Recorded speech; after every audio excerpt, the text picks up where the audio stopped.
In 1997 in Albania, in a country ravaged by war, I was a 70-year-old of nothing but bones. Trying to make it home before curfew one night, I exited the building of the orphanage where I worked, walking not too slow as to be caught, not too fast as to be noticed, across the street from walls erected mile high.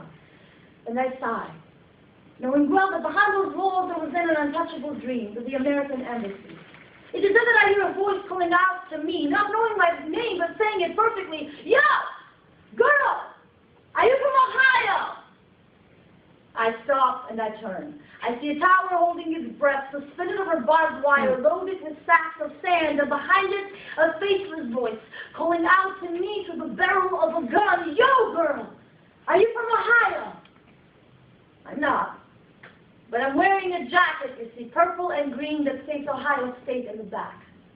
It is the last gift of mercy and grace bestowed upon me by a missionary, before forced to evacuate from the U.S. government. It is 3 sizes bigger, but it shields my bones from the bitterness of this winter, and I am thankful that I know someone that loves me in Ohio. I guess you do too. And we have that in common.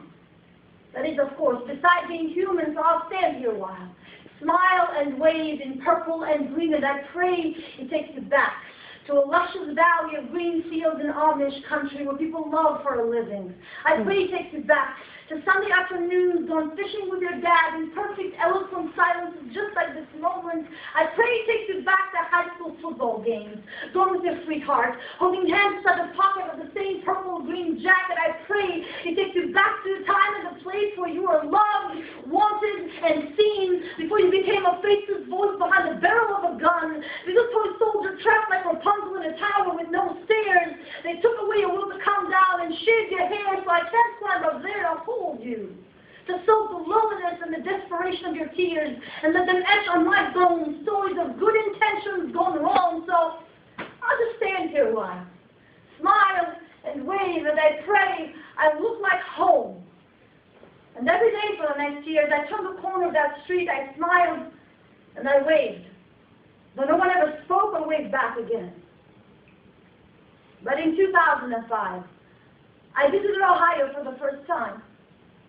And I remembered him as I drove by Amish country and heard home in the laughter of children elsewhere in town. It was high school football season and there were sweethearts everywhere, holding hands, laughing. I searched for his face in their voices. He was nowhere to be found. Drowned in their oblivion, I wept for him, for them. The toy soldiers trapped in countries like mine, covered in red, in my heart still stands on the corner of a street in Albania, Afghanistan, El Salvador, Guam, Iraq, Libya. I smile and I wave. I pray I look like home. Little toy soldier, can you hear me? You are not alone.